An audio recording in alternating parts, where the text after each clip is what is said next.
in a little bit we can talk. I want to just go ahead and record this for a bit.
Welcome to have a seat if you like. I appreciate that. This is the golden hour. Just take your time.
So will you be around for a while?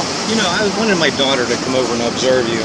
She's kind of shy and she's not a morning person, and I can't spot her now. She's 11 or she's 13 and she's getting into photography. Oh. She's frustrated because she has a 5500 and she can't focus. Oh, okay. So what I'm going to do is explain a few things, and that'll be for my audience as well that will end up seeing this.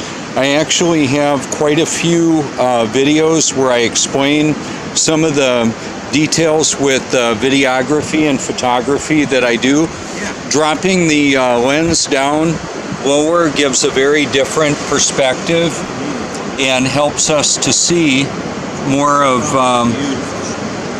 what's actually going on here, in that see the wet sand reflects the light just differently. Brings it right to you. And then I'm shooting across a low spot in the beach that's being filled in by the water there, and the sun shooting down the beach is like a laser beam, like for setting a level.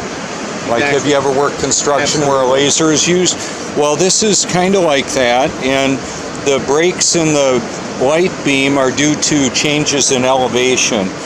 I'm not just doing this for entertainment. I want people to get out and enjoy the beauty and majesty of creation and give God the credit for the biblical creation as He says it is, not the false reality that the deceptive reality, the science fiction that's being perpetrated by the modern scientific community. You're on it, man. Yeah, and so my YouTube channel, Eternal Perspective, is dedicated to exposing the truth. Okay. Let's see if I can lure her over here. Okay, go ahead. And so what I do is I have documentaries that I found and shared on my YouTube and Facebook. Be there, all right?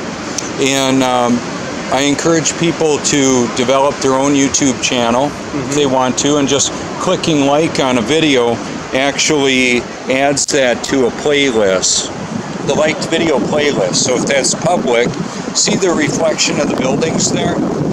Yes.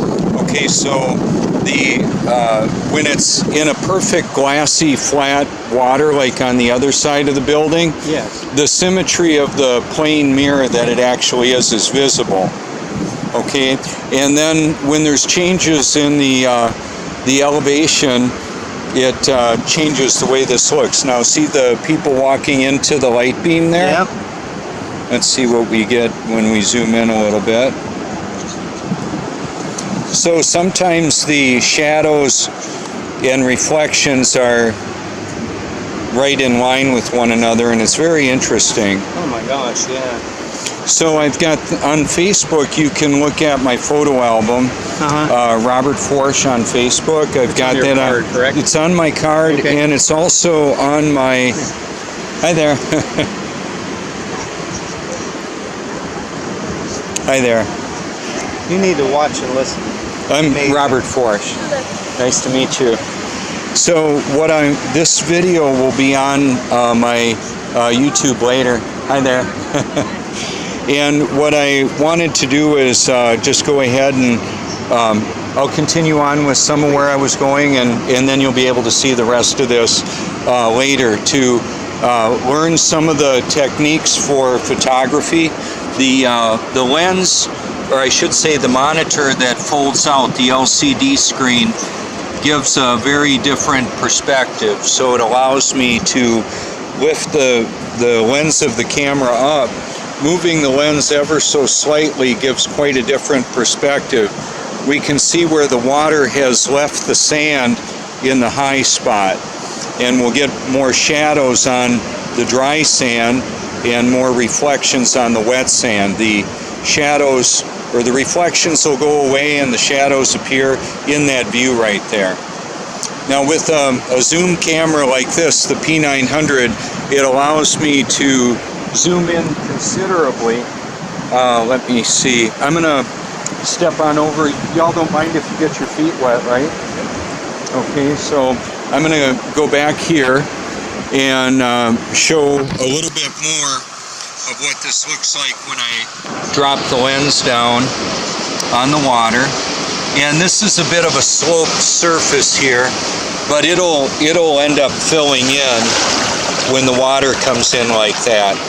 And now the left side of the screen is sloped because of the shoreline, so I'm trying to line it up with my right side. The right side is the x-axis, which is the horizon. So tipping the camera a little bit makes a big difference.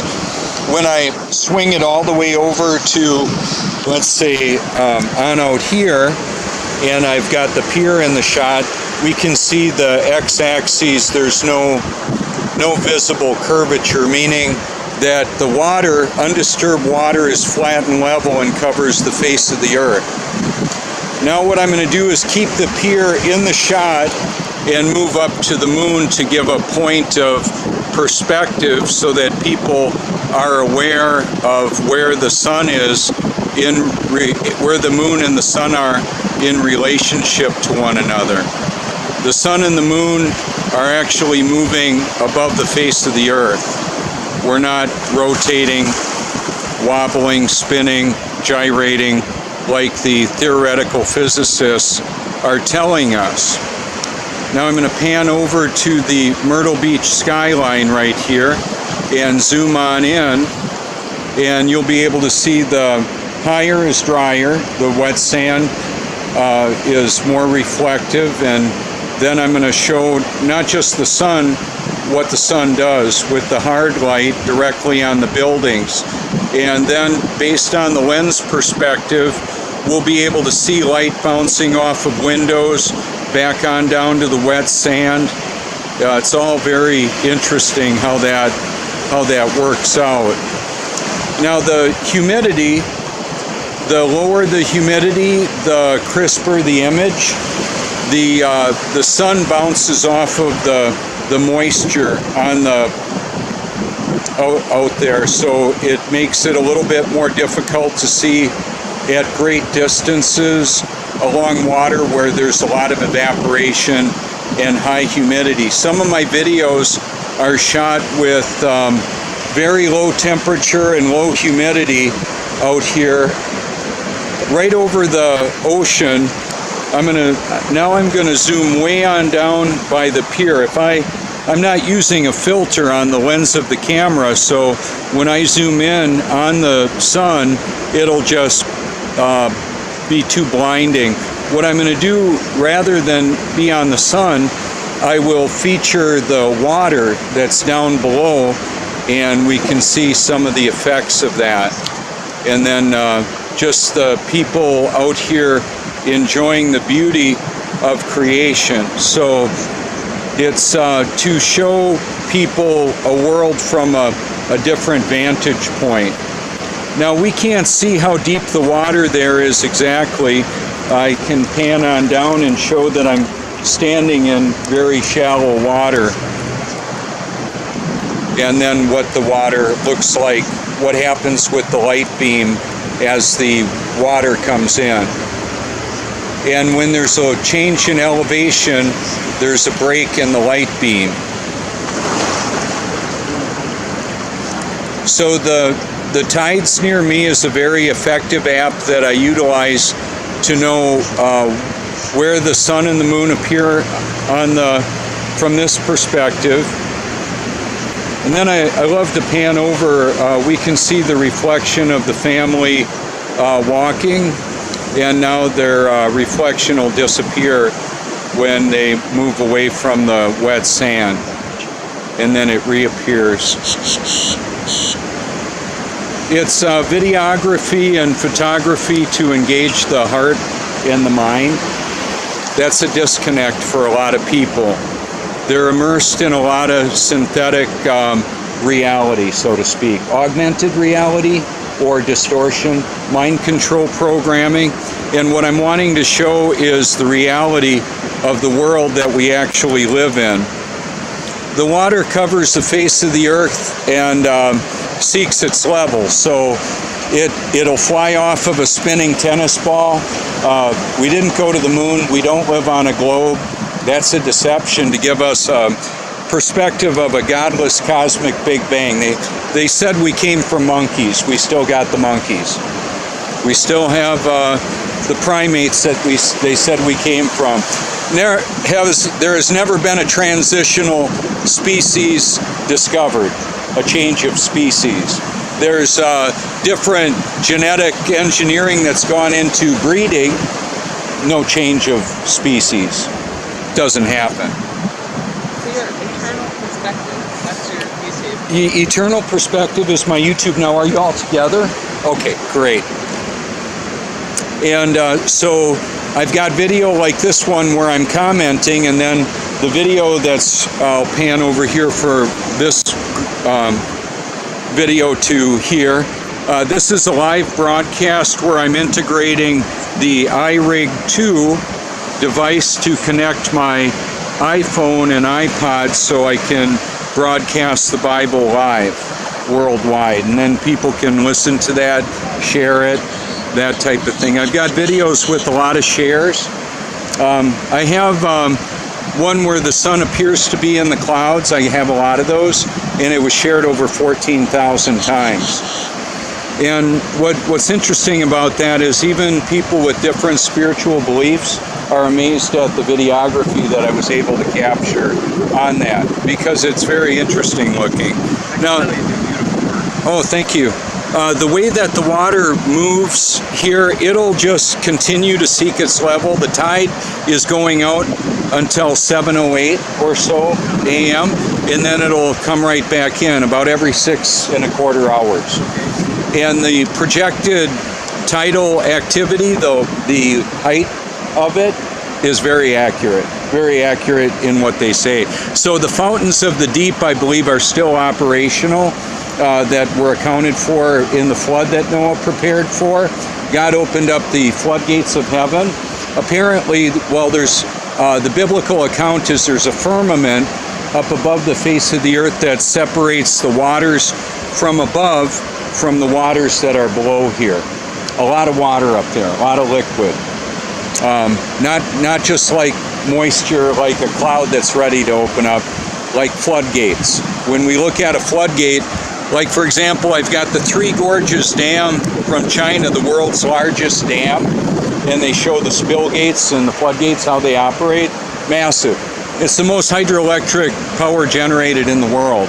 Whether it's hydroelectric moving turbines or radioactive reactions or coal creating steam, the water's involved in moving the turbines. Yeah, it used to be just like water wheels, but see, there's a lot of mystery in the world. Previous civilizations that have been submerged. We heard about the flood that Noah prepared for. So he opened up the floodgates of heaven, the fountains of the deep, and caused it to rain. Covered the face of the earth to over the tops of all the mountains. However tall they were then, I don't know. It's a lot of water. Right now, Mount Everest is 5.5 miles tall above sea level where we are right now. That's a lot of water. Yeah. That's a lot of water. So the water doesn't stick to a spinning ball. We don't see that anywhere in reality. Nowhere. Nobody can show it to me. A little tennis ball thrown for Spike or Rover or Max or whoever, the puppy on the beach. The water's going to fly off of the ball. And then some will say, well, I don't understand the physics or gravity. I do. It's a deception. It's a deception to give people a belief in a godless cosmic Big Bang.